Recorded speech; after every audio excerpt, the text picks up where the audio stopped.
자, 지난밤 이준석 국민의힘 대표가 소셜미디어에 올린 짤막한 한마디. 이틀 걸렸군. 이게 무슨 말인가 싶었는데 이런 뜻이었나 봅니다. 저희가 내부 조사는 이틀 간격으로 시행합니다. 그런데 1월 6일 날 시행했던 조사에 비해서 1월 8일 날 시행했던 조사에서 강한 반등세가 특히 젊은이들 중심으로 목격되었다는 것까지 정도만 제가 말씀드리겠습니다. 그러면 자, 지난주 국민의힘에선 김종인 총괄 선대위원장의 사퇴, 윤석열 후보의 선대위 해체, 이준석 대표에 대한 탄핵 논의, 그리고 윤 후보와 이 대표의 극적 화해까지 그야말로 롤러코스터를 방불케 한 상황이 벌어졌죠. 국민의힘 내부 갈등이 최고조에 이른 기간 동안 진행된 여론조사를 보면요. 윤 후보의 지지율 하락세가 뚜렷하게 나타나기도 했습니다. 정리해보면 이 대표, 윤 후보의 떨어진 지지율이 회복하는데 단 이틀 걸렸다는 말을 하고 싶었던 것으로 보이는데요. 윤 후보의 지지율, 진짜 반등한 게 맞을까요? 예, 첫 주제는 이틀 걸렸군 물음표로 잡았습니다. 먼저 이게 국민의힘 얘기인데 진성준 의원님한테 먼저 여쭤보면 윤석열 후보가 지난주에는 거의 이제 다 끝났나 싶었는데 또 좀 달라진 모습이에요. 반등이 다 됐다고 보십니까? 이거 뭐 그럴 리야 있겠습니까? 계속적인 하락 추세를 막고 저지한 정도의 효과는 있을 수 있겠죠. 그런데 이것이 이제 지속적인 상승 추세로 계속 가서 잃었던 지지율을 다 회복할 것인가 하는 문제는 좀 더 지켜봐야 될 거라고 생각하고요. 예. 어쨌든 내분이 봉합되었고 또 그렇게 새롭게 정비된 전열로 새로운 선거운동을 선보이고 있기 때문에 뭐 추가적인 하락은 막은 정도가 아니겠는가 이렇게 보입니다. 예. 그 국민의힘은 여의도 연구원에서 매번 여론조사를 하잖아요. 뭐 그건 공개된 것이 아니기 때문에 방송에서 구체적 수치를 말씀하시면 안 되고 분위기상은 뭐 이 정도만 반등이 뚜렷합니까 내부에서? 이준석 대표가 이틀 걸렸다 뭐 이렇게 얘기를 네, 하는데. 언론사 두 군데에서 조사한 거가 나왔잖아요. 예. 그래서 그 수치를 가지고 말씀을 드리면 1월 8일 날 조사를 했는데 뭐 뉴스핌이라고는 언론사입니다. 예. 적절한지 모르겠지만 40.3 대 34.7로 윤 후보가 앞선 거로 나왔고요. 또 데일리안이라고 하는 데서 한 걸 보니까 36.9 대 36.5로 거의 뭐 붙어 있는데 예. 어쨌든 이 트렌드를 보는 거 아니겠습니까? 그래서 반등에서 급반등을 했다. 이 골이 깊으면 예. 반등 폭도 큽니다. 진동폭이. 그렇기 때문에 두 여론조사에서는 이런 결과가 나왔고 저희가 이제 말씀하신 여론조사를 얘기해서 잠깐 얘기 드리면 뉴스핌이 코리아 정보 리서치에 의뢰해서 8일 기준 전국 1,003명이 한 건데 여기서는 이재명 후보가 34.7%, 윤석열 후보가 40.3% 나왔습니다. 저희도 사실 오전 제작회에서 이 부분을 봤는데 코리아 정보 리서치가 한 그 전 조사와 크게 변동이 사실은 없더라고요. 그래서 최근에 변화를 보여주지 않아서 저희가 언급은 사실 안 했었습니다. 근데 말씀하셔서 그 수치를 얘기하면 신뢰 수준은 95%에 1,000명 이제 늘 그렇죠. 플러스 마이너스 3.1%의 표본 오차가 있습니다. 예. 저희 내부적으로 조사한 것도 6일과 8일 날 했지 않습니까? 예. 그래서 거기에서도 오차 범위 내에 있겠지만 앞서고 있더라는 결과를 말씀드릴 수 있습니다. 특히 20대, 30대 쪽에서 그 반등폭이 컸고요. 상대적으로 이재명 후보는 상당히 하락폭이 좀 컸지요. 그래서 그런 지지 변화가 있었다는 말씀을 드립니다. 저도 그 조사가 보도를 봤어요. 예. 좀 이상해서 이렇게 하루아침에 지지율을 다 회복하고 뛰어오를 수 있는가. 그래서 그 자세한 자료를 보려고 했는데 아직 선거관리위원회 홈페이지는 안 올라와 있더만요. 예. 그래서 처음 공표한 뒤에 24시간 뒤에 정확한 자료가 나오죠. 하루 뒤에 올라온다고 그러더라고요. 그건 좀 한번 들여다봐야 될 것 같은데 그 조사는 좀 신뢰하기 어려운 것 같고요. 근데 다만 아까도 말씀드렸던 것처럼 극심한 내분을 겪다가 어쨌든 봉합을 했고 또 그래서 윤석열 후보가 이준석 대표의 조언대로 전통적 지지층 특히 20대 남성을 중심으로 해서 예. 이탈했던 남성 지지층, 청년 지지층들을 회복하기 위한 강력한 드라이브를 걸었어요. 뭐 여성가족부 폐지, 뭐 밑도 끝도 없이 그냥 폐지 뭐 이랬고 또 뭐 병사들 봉급도 200만 원으로 올리겠다 뭐 이런 얘기를 했는데 이제 이런 얘기들을 하니까 관심을 갖고 지켜보는 분들이 있겠지요. 그렇지만 그것 때문에 잃는 표도 있을 수밖에 없습니다. 그렇기 때문에 뭐 순식간에 뭐 상실한 지지율을 다 회복했다라고 보는 것은 상식적이지 않고 어느 정도 이탈했던 지지자들을 조금 이렇게 차단하는, 그래서 추가적인 하락을 막는 정도의 효과가 있었지 않았을까, 그렇게 보는 것이 합리적이라고 생각합니다. 예. 일단 저희가 일간으로 나온 지난주부터 이번 주 초까지 나왔던 드라마틱한 국민의힘의 여러 상황, 앞서 보면 이제 롤러코스터라고 강정 아나운서가 이제 규정을 했었는데요. 그런 상황을 가장 보여주는 게 일단 리얼미터의 일간 지지율이 있더라고요. 리얼미터가 매일 500명씩 해서 사실 월요일 발표되는 건 저 일주일간을 모아서 발표하는 건데, 일간 조사를 보면 1월 3일 날 이때 국민의힘 당시 김종인 총괄선대위원장이 선대본부 개편을 얘기했고요. 사실은 4일 날 거의 결별이 확정된 날입니다. 그러면서 지금 그래프에서 보면 빨간색인데 4일 날 33.3%로 뚝 떨어졌고요. 계속 떨어집니다. 그다음에 6일 날 이준석 대표 탄핵 사퇴 얘기까지 나오면서 네 분이 가장 극에 달했을 때 30.8%고, 그리고 7일 날 이제 오후에 6일 날 오후죠. 6일 날 오후에 그 윤석열 후보와 이준석 대표가 의총장에서 포옹을 하면서, 이때는 저녁인데요. 그때 이제 봉합이 됩니다. 그러면서 다음 날 약간 반등하는 모습을 매일 500명씩입니다. 매일 500명씩으로 확인할 수는 있습니다. 그래서 약간 반등하는 모습은 보였는데 어쨌든 이게 다시, 왜냐하면 내분 상황에서 윤석열 후보가 어떻게 보면 리더십의 한계를 보여준 면이 있잖아요. 그래서 이런 면을 다 극복할 수가 있을까라는 생각도 들고요. 체제를 정비하는 것도 리더십의 하나지요. 그렇기 때문에 국민들께서 극심했지만 저는 그런 것들이 수합하는 모습을 보면서 국민들께서 지지층이 그 인물에 대한 평가를 했을 거로 보여지고, 예. 이 데이터를 보면 2030에서의 변화율이 뚜렷해요. 다른 층보다. 그래서 20대에서는 한 10% 정도가 이렇게 올라오는 게 보이고요. 또 이재명 후보 같은 경우는 그 20대에서 이탈폭이 굉장히 큽니다. 예. 예. 지금 이건 말씀하신 거는 어떤 조사를 기준으로 말씀하신 오늘 건가요? 발표된 두 개 언론기관에서 발표한 두 개 거에서 예. 말씀드립니다. 그래서 데일리안이 의뢰한 공정 것과 그렇습니다. 예. 뉴스핌의 코리안 정보 리서치 말씀이신가요? 그렇습니다. 예. 그래서 또 30대에서도 이재명 후보의 이탈이 좀 커 보이고요. 그렇기 때문에 비교적 특히 실망했었던 그 그룹들이 이준석 대표하고 후보하고 갈등 과정에 있었을 때 젊은 층의 이탈이 컸던 것이죠. 그래서 이 회기가 좀 속도가 빠르게 돌아온 거 아닌가 생각을 합니다. 글쎄, 이제 그 좀 신뢰하기 어려운 조사 결과를 자꾸 인용하시니까 뭐 전 조금 더 들여다보겠습니다. 들여다볼 텐데, 윤석열 후보가 지지율 하락을 겪은 것은 당내 내분 사태도 있지만 기본적으로는 윤석열 후보 자신의 문제였습니다. 계속 말씀드리지만은 김건희 씨 리스크가 굉장히 크게 작동했어요.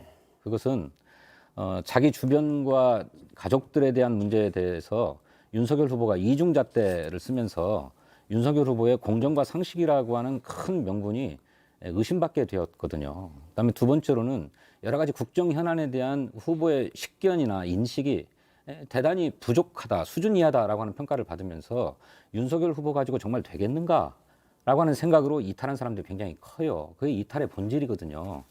그래서 이런 점들이 불과 며칠 사이에 다 회복됐다고 볼 수 있는가? 저는 그렇게 어렵다고 생각해요. 또 실제로 아까도 말씀드렸지만 윤석열 후보가 당내 내분을 봉합하고 곧바로 선거운동을 펼친 게 이를테면 극약 처방입니다. 이대남을 중심으로 한 20대 청년 남성들의 표를 얻기 위해서 여성가족부 폐지. 그거는 종전에 본인의 입장하고는 또 다른 것이었습니다. 종전에는 양성평등 가족부로 개편하겠다고 했거든요. 그랬던 분이 갑자기 여성가족부 폐지를 들고 나오니까 선대위 내에서도 논의된 바가 없다. 후보의 결단이다. 뭐 이런 얘기가 나와가지고 그 선대위 실무진들의 설명도 서로 오락가락하지 않았습니까?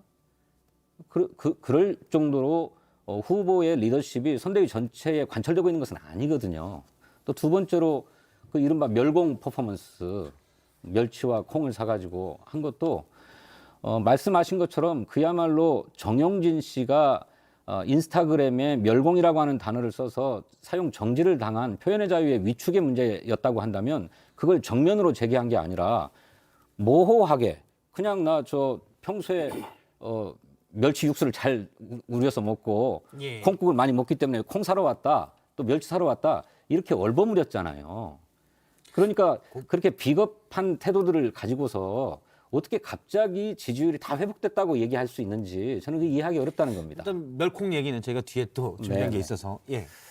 사실 이번 선거는 공직 후보자 대통령을 뽑는 거잖아요. 그렇기 때문에 뭐 가족 리스크 얘기하시는데 뭐 반영이 충분히 된 건 맞습니다. 그리고 그 리스크가 있는 건 맞고요.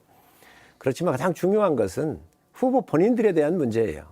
전 이재명 후보하고 윤석열 후보하고 두 후보를 놓고 봤었을 때 저는 이재명 후보 쪽에서 반론을 제기할 수 없을 거라고 봐져요. 왜 그러냐면 이재명 후보가 갖고 있는 지지율에서 저는 이것을 읽을 수 있다고 보는데, 사실 선거를 60여일 앞두고 야당이 내홍을 앓는 것은 여당한테는 엄청난 호재거든요. 그럼에도 불구하고 민주당이 40%를 이상을 못 뚫어요. 그러면 민주당을 지지하면서 문 대통령을 지지하면서 이재명 후보를 지지하고 있는 이 교집합이 대개 한 37, 8% 정도가 돼 보여요. 그런데 확장적 집합으로 가려면 40% 이상을 뚫어야 될 거 아니겠습니까? 이거는 왜 그럴까? 그 윤석열 후보는 이걸 뚫었었어요. 컨벤션 효과가 났었을 때 예. 뚫었었는데 왜 이재명 후보를 이걸 못 뚫을까? 저는 이게 후보의 문제라고 생각을 해요. 민주당에서는 저희한테 가족의 문제라고 보지만 국민들께서 보는 것은 가족보다 더 비중과 웨이트를 두는 것은 후보입니다. 그래서 이재명 후보가 갖고 있는 여러 도덕적인 문제, 상스러운 문제, 여러 이 문제점들에 대해서 국민들께서 신뢰를 못 보내고 있다. 그래서 민주당이 갖고 있는 이 교집합 정도의 범위 내에서만 지금 현재 움직이는 거 아닌가. 대신 우리가 내홍을 겪으면서 밑으로 빠지니까 상대적으로 상당히 우월해 보이는 것처럼 보였지만 국민의 판단은 실망으로서의 지표수는 나왔어도 표를 줄 수 있는 그런 그 마음은 열지 않았지 않나 생각을 합니다. 윤석열 후보 지지율 하락의 반사이익을 이재명 후보가 챙기지 못한 것은 사실입니다. 그런데 그런 상황에서도 이재명 후보의 지지율이 꾸준히 상승해서 지금은 윤석열 후보와 격차를 보이고 있지 않습니까? 그 윤석열 후보가 잃었던 표를 안철수 후보가 먹었어요. 그래서 선거 구도의 중대한 변화가 지금 실현될 것인가 하는 그 분기점에 있습니다. 만약에 안철수 후보와 같은 정권 교체, 그러니까 야당의 또 다른 후보가 없었다면 그 반사 이익이 일단 지지층 없음, 지지 후보 없음으로 갔다가 이재명 후보에게 올 가능성이 있었는데 안철수라고 하는 또 다른 대체제가 있기 때문에 윤석열 가지고 안 되겠다라고 해서 윤석열 후보에 실망했던 지지층들이 안철수 후보에게 간 것이죠. 그런 상황에서 이재명 후보가 자력으로 차근차근 지지율을 쌓아 올렸기 때문에 이것은 그냥 반사이익의 문제가 아니고 이재명 후보의 저력이 자꾸 드러나고 있고 그것이 국민에게 어필하고 있다라고 하는 걸 보여주는 거라고 저는 생각합니다. 그 분석을 뭐 이렇게 하실 수 있다고 봐요. 그런데 예. 저희를 보니까 안철수 후보의 이 상승세가 주춤해요. 벽에 부딪혔어요. 10%대에서. 그렇게 하고 떠났던 후보들이 윤 후보한테 들어오고요. 이 현상을 저희가 좀 이렇게 보고 있는데 이번에 내홍의 이 정리를 통해서 안철수 후보의 상승은 어느 한계에 와 있는 거 아닌가 하는 생각을 갖습니다. 예. 지금 안철수 후보 얘기까지 나와서 저희가 이제 바로 그러면 안철수 후보 얘기를 할 텐데요. 그 전에 성일정 의원님이 데일리안이 의뢰해서 여론조사 공정, 이건 회사 이름입니다. 공정에서 조사한 여론조사 개요를 아까 말씀하셨기 때문에 그 개요를 잠시 말씀드리면 다자대결에서 이건 7일과 8일에 실시된 여론조사입니다. 앞서 코리아정보 리서치 조사도 마찬가지고요. 근데 7일과 8일이 어떤 날이냐면 6일, 그러니까 지난주 6일 저녁에 윤석열 후보와 이준석 대표가 포옹을 한 날입니다. 극적으로 한 다음 날과 그 다음 날인데요. 지난 금, 토, 일이 되겠습니다. 이때 실시한 여론조사이고 1000명에 대해서 조사했고요. 다자대결에서 윤석열 후보가 36.9%, 이재명 후보가 36.5%고 오차범위 내입니다. 안철수 후보가 14.0%였습니다. 자세한 내용은 이제 중앙선거 여론조사 심의위원회 자료를 참조하시면 되고요. 근데 저희가 이제 원래 여론조사에 이 나왔던 공정의 여론조사 그리고 코리아정보 리서치의 여론조사를 오늘 언급을 하려다가 보니까 과거랑 크게 달라진 게 없더라고요. 네, 네. 최근에 변화를 반영한 게 없어서 일단 저희가 그거는 하진 않았었습니다. 그래서 앞서 일간 변화를 반영한 리얼미터의 일간 조사를 인용을 했습니다. 그 점 참고로 말씀을 드리고요. 하나만 더 신뢰하기 말씀을 어려운 드리면 제가 저희 자체적으로도 한 뭐 4~5% 정도 앞서는 거로 지금 나와서 보고 있습니다. 예, 저희는. 그건 일단 여연 조사인데 주장이시죠? 저희가 공표가 안 그렇습니다. 되니까요. 공표는 안 돼. 그래서 제가 숫자는 말씀 안 드리고 말씀하시고요. 격차 부분만 격차 부분만 말씀을 드립니다. 아까 진 의원님께서 여성가족부 폐지에 대해서 굉장히 부정적으로 얘기를 하셨거든요. 근데 이것도 한번 좀 봐야 돼요. 왜냐하면 2030의 그 지지율이 변화하는 거예요. 사실 여성가족부는 저희가 국회에 있으면서 이정욱 장관이 국회에 나와서 정말 많은 실수를 했습니다. 박원순 성추행 사건으로 세상을 뜨셨을 때 시장이 전 국민이 성평등 교육, 성교육을 할 수 있는 좋은 그러한 그 기회였다. 이런 아주 막말을 했었고 또 여러 가지 그 오거돈 사태라든지 안희정 사태가 있었을 때에 여성가족부가 굉장히 관여를 안 했었거든요. 굉장히 이 중요한 이슈에도 불구하고 전담부서란 말이죠. 그래서 이 부분에 대한 여러 가지 문제점들을 안고 있습니다. 그래서 이런 부분들에 대해서 이준석 대표도 폐지를 요구를 했었고 저희 후보도 얘기를 했는데 대안이 없는 게 아니고 앞으로 인구 문제라든지 또 이민 문제라든가 남녀 양성평등에 대한 문제를 전체적으로 다 다루어서 이에 대한 대책은 있습니다. 그렇기 때문에 아마 이런 부분들에서 얘기했었을 때 그 20대와 30대의 그 이동하는 속도가 좀 보여지지 않았나 이렇게 보여집니다. 아니 이게 계속 얘기되는데 20대와 30대는 경향상 다른 경향을 보입니다. 자꾸 묶어서 2030 청년 세대, 뭐 MZ 세대 이렇게 부르는데 사실 조금 심층적으로 보면 20대 청년들과 30대 청년은 정치 성향이나 이슈에 대한 반응이 좀 다르기 때문에 함께 묶어갈 수 없다고 보여지고요. 또 그런 말씀을 하셨습니다만 여성가족부 폐지에 대해서 바람직하지 않다고 보는 여성들도 있을 뿐만 아니라 그것이 다른 대안 없이 여성가족부 폐지라고만 했기 때문에 그에 대해서 아무리 선거 전술이라고 하지만 어떻게 젠더 갈등을 이용해서 남성과 여성을 분열시키는가, 한쪽을 편가르는가, 이게 바람직하지 않다. 이게 대통령 후보로서 그 국민을 통합시켜 가야 되고 청년이 처해 있는 근본적인 문제들을 해결하기 위해서 대안을 모색해야지 어떻게 한쪽 편을 들어서 국민을 분열시키는가 하는 지적이 있어요. 이런 지적에 대해서는 선거적으로 당장의 전통적 지지층들 또 좀 전까지 지지했던 분들을 더 이상 추가 이탈을 막기 위해서 할 수는 있을지 몰라도 장기적으로 그것이 큰 독약이 될 수 있다라고 하는 점을 말씀드리는 거고요. 예. 선거 시기에 정치적으로 온 국민이 관심을 갖고 있는 시기에 대형 이슈가 터졌을 때 움직일 수 있는 지지율이 한 3% 내외라고 합니다. 근데 이 3% 내외가 움직이자고 해도 오르거나 빠지거나 하자고 해도 3일 정도가 걸린다는 것이 그간의 통례예요. 그런데 하루 이틀 사이에 막 10% 이상씩 빠졌던 지지율을 다 회복했다라고 하는 그렇게 보는 것은 합리적이지 않은 거죠. 편가르기의 전공은 민주당인데 우리 전 의원님께서 국민의힘이 편가르기게 한다 이렇게 얘기를 하시는데 2030이 갖고 있는 이 평등에 대한 가치는 상당히 공정하게 보고 있어요. 여성이든 남성이든 기회가 똑같이 주어지고 하기 때문에 비교적 많은 여성분들께서도 동등하다고 보는 거지요. 그렇기 때문에 이 여성가족부가 그동안 뭐 했는가에 대한 이 의문을 던져왔었고 국회에서도 던져왔었고 후보도 그거에 대해서는 뭐 동일한 생각을 갖고 계신 것 같아요.